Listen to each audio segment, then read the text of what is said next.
بندہ کہتا ہے رب تو میری سنتا ہی نہیں ہے، ہیں اتنی دعائیں کی، مسجد میں جا کے کی، مکے مدینے میں جا کے کی، فلاں بزرگ سے بھی دعا کرے، نہیں ہو رہا میرا کام۔ جب بندے کا کام نہیں ہوتا نا تو اس کو لگتا ہے کہ یار میں اللہ پر کیسے بھروسہ کروں، یہاں جا کر شیطان حملہ کرتا ہے۔ اب آئیے اس وسوسے کو کیسے ختم کریں۔ آپ میں سے کئی ایسے مجھے نظر آ رہے ہیں جو والد ہوں گے یا بڑے بھائی ہوں گے، آپ کا کوئی چھوٹا بیٹا یا چھوٹا بھائی ہو اور بیمار ہو جائے، اس کو بخار ہو جائے، گلا خراب ہو جائے اور وہ رونے لگے کہ ابو میں نے آئس کریم کھانی ہے، میں نے ٹھنڈا شربت پینا ہے۔ اچھا بتائیے آپ اسے ٹھنڈا شربت پلائیں گے؟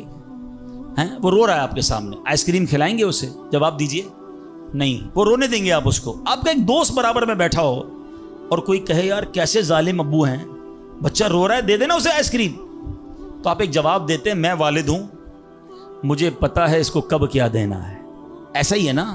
اب ذرا دل پر ہاتھ رکھ کے میرا جملہ سننا، تم والد ہو، تمہیں پتا ہے بیٹے کو کب کیا دینا ہے، میرے مالک کو نہیں پتا مجھے کب کیا دینا ہے۔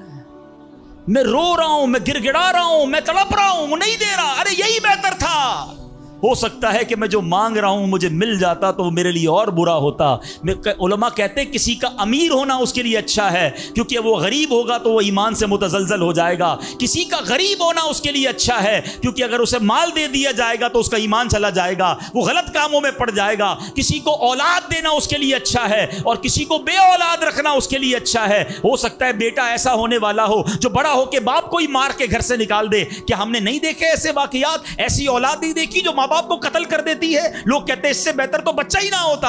ارے رب بہتر جانتا ہے مجھے کیوں بیٹا نہیں مل رہا، مجھے کیوں بیٹی نہیں مل رہی، مجھے کیوں اولاد نہیں ہو رہی، مجھے کیوں مال نہیں مل رہا، میں اب تک گھر کیوں نہیں لے سکا۔ ہو سکتا ہے میرے رب نے اس کے بدلے میرے لیے بہت ساری نعمتیں رکھی ہوں، کاش یہ بات سمجھ آ جائے۔ مجھے ایک بات بتاؤ نا، میری ماں، آپ کی ماں، دنیا میں سب سے زیادہ ہم سے پیار کون کرتا ہے؟ ہماری ماں کرتی ہے۔ کبھی ماں ہمارے لیے غلط فیصلہ کر سکتی ہے؟ نہیں کر سکتی۔ ارے جو ماں میرا اچھا سوچتی ہے، اس ماں کے دل میں جس نے ممتا ڈالی ہے، جو کروڑوں ماؤں سے زیادہ مجھے چاہنے والا ہے، وہ میرے بارے میں کیوں نہ اچھا فیصلہ فرمائے گا۔ کاش یہ یقین آ جائے کہ جو رب نے کیا ہے وہی بہتر کیا ہے۔ سبحان اللہ۔ زندگی کا ایک اصول بنا لو، میرا کام، جب آپ کا کام ہو جائے نا تب بھی کہو اللہ کا شکر ہے، اور جب کام نہ ہو کہو جب بھی اللہ کا شکر ہے۔